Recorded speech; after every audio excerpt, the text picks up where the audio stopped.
Good morning, and thank you for joining us for SBB Live. I am your host and the publisher of Seniors Blue Book, Amanda Barton, and I am delighted today to bring on one of my dear friends, Jeff DeMond, who is with the Grateful Veteran. How are you this morning, Jeff? I'm doing great, Amanda. Thanks for having me. I appreciate it. Absolutely. I love hearing your story. I know you have a lot that we're going to go over today, but I think it's important for people to really get to know who you are and why you do what you do, and then we'll get into the specifics of your nonprofit. So tell me a little bit about Jeff. Okay. Well, I did 20 years in the Navy. I tried to pride myself on being the guy that raised his hand for all the different assignments I could. I made rank rather fast. I was planning on staying 30 years. My body, what I did took a toll on my body. I had to have 4 ankle reconstructions. My back was messed up. They wanted to do surgery. I avoided that. I've had my wrist operated on, some metal pulled out of my hand. My knees are bad. My neck's bad. I've had half a dozen concussions. And it kind of ended my career because I was an operational guy.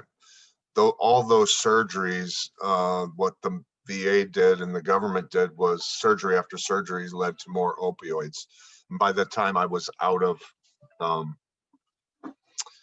the military, I had been on 80 milligrams of Oxycontin, 120 milligrams of morphine, 6 milligrams of Klonopin, plus a whole litany of PTSD medications to try and stabilize me from going from where I was to back into civilian life to now being disabled.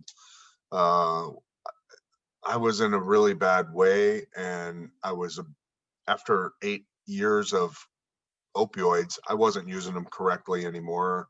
I was, chasing that escape. I was self-medicating on medicine I shouldn't self-medicate with, and using them improperly. And my cousin recognized that in me. We come from a large family, and unfortunately, there had been some opioid abuse in my family. My cousin kind of recognized it. And when I joined the Navy, he was 4. When I came back, he was 24, coming out of college, and he just straight told me, "You have to get off of these opioids and use cannabis, because it'll help you." And I just did a little bit of research, and I was in an illegal state.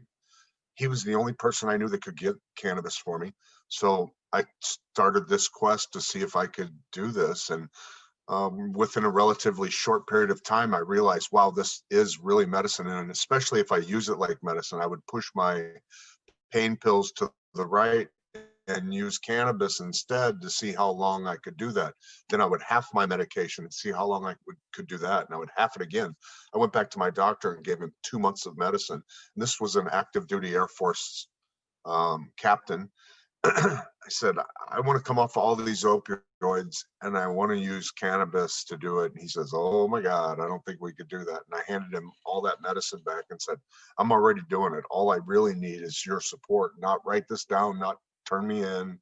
Because if you're a veteran and you're not in a medical friendly state, they can hold that cannabis use against you and kick you out of veteran programs. If you're in a veteran friendly state, then why you can use cannabis and communicate with your VA doctors. It's a little bit weird. But so since I was stuck in that and I used cannabis to get out, once I moved to Florida and got in the medical program and hooked up with a couple of really smart cannabis doctors, I was able to learn why I could break that cycle without having to go to some sort of in-treatment patient rehabilitation on opioids. I was able to cut that with cannabis. And so fast forward to me now, I never expected to really be an advocate or doing what I'm doing now, but I was trying to preach about access for cannabis to veterans in Collier County, and ran into a couple of veterans that were in a way that I was in that reminded me of me a long time ago. And I just offered my help, and quickly found that even though I could get them in to see a doctor for cheap, they still needed the money to pay the state. They still needed the money to buy their medicine because the VA gives it to you for free. Now you're talking about going to a dispensary. So I can't pay for all that myself. I did for a few, 4 maybe. My wife and I, and then we quickly realized that there's a need for this, and there are other organizations around the state that were doing it, kind of, but not like I'm trying to promote change through education. I use cannabis every single day of my life. I can't imagine my life without. I can't. I don't think that I would be alive if I had not Yeah, started I using wanna I wanna cannabis. go like Just before I lose my train of thought, I've listened to you speak and I know how sure. powerful it is when you talk about your doctors basically told you they didn't think that you were going to be able to walk or function again. Yeah. So So that was right at the very end of my career. They told me 10 years from now, you probably won't be walking. And that was 2004. I retired in 2006. And so I'm still up right now. I feel better right now than I did when I retired. And not just physically better, but I'm in such a better mental state. And I'm more in tune with my heart, my soul, my feelings, uh, than I was when I was medicated with all those central nervous system depressants and the opioids and the psychotropics to stabilize my moods. All that stuff, I think, exacerbates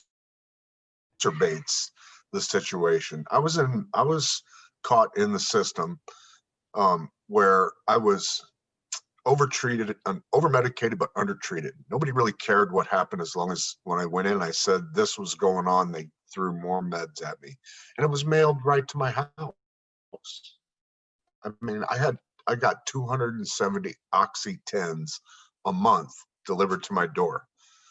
It's ridiculous. It's hard to not be a habitual abuser if that's what they're doing to us. So right now, I mean, I'm involved with organizations around the country, and finally we're getting together and working on a central button to try and prevent this from happening to kids that are getting out of the military now, because it still is. That's still their number one priority. They should be taught about cannabis and allowed to use cannabis. And there are a lot of things that the veterans are pushing for right now. we do a meeting on Fridays. A bunch of us all get together and talk about our goals, our common interests and goals, and what we need to do to push forward from here. that's great. And that led you Yeah. into our next topic of conversation. Your story is so important to tell because it's what makes you so passionate about what you do. And you did start this nonprofit, and your wife, Tara, is heavily involved in it as well, but I know it's your baby. So talk to us about the Grateful Veteran, how you came about it, and how other people can get involved and help. It kind of just came about because I was not a very nice person. So because of the pharmaceuticals I was on, I wasn't always in control of my anger. So I started wearing all my Grateful Dead shirts, which are all tie dye and everything. So it would kind of counter trigger me to say, don't get angry because you're going to look like a fool. You're in a tie dye shirt and you're all mad about something. It doesn't make any sense. So it was like a counter trigger for me. And then we were sitting around talking one time, and my daughter said, why don't you you're the Grateful Veteran? And I was like, whoa, that's it. That's catchy. Let's do that. But the reason that I started it was I went to a Collier County Commissioners Veterans meeting, and there was a young lady in there that someone had promised to get her seen by a doctor. And I walked in a cannabis shirt, and they pointed at me and said, you were here before. I'm like, really, I wasn't here before. You should recognize me if I was here before. I look like this all the time. So I said, I am not that person, but I'll help her out. And she was in for her 4th knee surgery, and she has a 7-year-old daughter. And so that just, it kind of compelled me to make this happen for other veterans. So it's been a couple years in the making, but this picture behind me, I have 12 of these prints. That calendar is going to drop. So I do various things like that to raise money to help me support this habit of mine to help veterans, because I can't do it on my own. It costs $77.81 to qualify this through the state. That's the state tax that each veteran has to pay. Every person has to pay, but I try to pay for the veterans, especially the ones that I reach out to or that reach out to me. because there are some veterans that aren't necessarily in need of support financially or emotionally or whatever. I'm trying to catch those ones that are, because it's a lonely world when you're a veteran and you're stuck in that habit of pills and I got to be home and I don't want to associate with people. And cannabis is a community, even amongst the veterans. I find that same camaraderie that I had in service within that cannabis community, and then especially among veterans. It's so important to me to be able to use that flower, that natural piece of earth, to treat myself. It's very empowering, especially when my medicine came to me mailed. I know I was in a bad way, addiction wise, and I know I was doing the wrong thing. But to be able to use cannabis now and to teach other people how to do that same thing and progress through their life, man, it just makes me feel so good. That's why I do it. It's because I get enjoyment out of it. Yeah, It's kind of my life. you really should be very proud of the work that you've done throughout, Southwest Florida. I know you've been a huge staple in our community for doing great things for veterans. And Thank you. your Yeah. story is amazing. I know, thank you for your service. Obviously, that's the first thing I should have said. Jumping out of airplanes and acting acting crazy Acting a out fool all the time. there, right? But Right. you've done so much for, not only our area, but for our country. And just continue to go out there and do what you do and spread your message. If you want to give a plug for the physician that you're working for right now, you're welcome to do so. I know he's So one of Dr. Son has helped me for my own cannabis clinic, has helped me qualify lots of veterans. I have relationships with doctors all over the state, but right. being that I'm here and he's the largest in the state and he has several around, I kind of get to use him a little bit, and I love him for that because it's great. But we're reaching. There are people reaching out to me in places that I haven't been, and they've heard about me because somebody talked about the Grateful Veteran on the radio. Wow. So I'm spreading my wings. I can't wait till How cool is I just keep going, feeling like something really good's going to happen. Every time, anytime somebody gives me an opportunity to talk, I go, because I Yes. think it's important.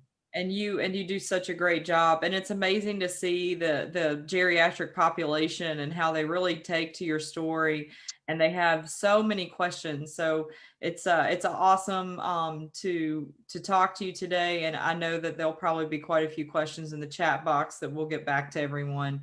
So Okay. thank you so much for your time this morning, Jeff, Sure. Thank you, Amanda. and thank you Yep. for Thank everything you. that It's you do. great seeing you again. You too. Have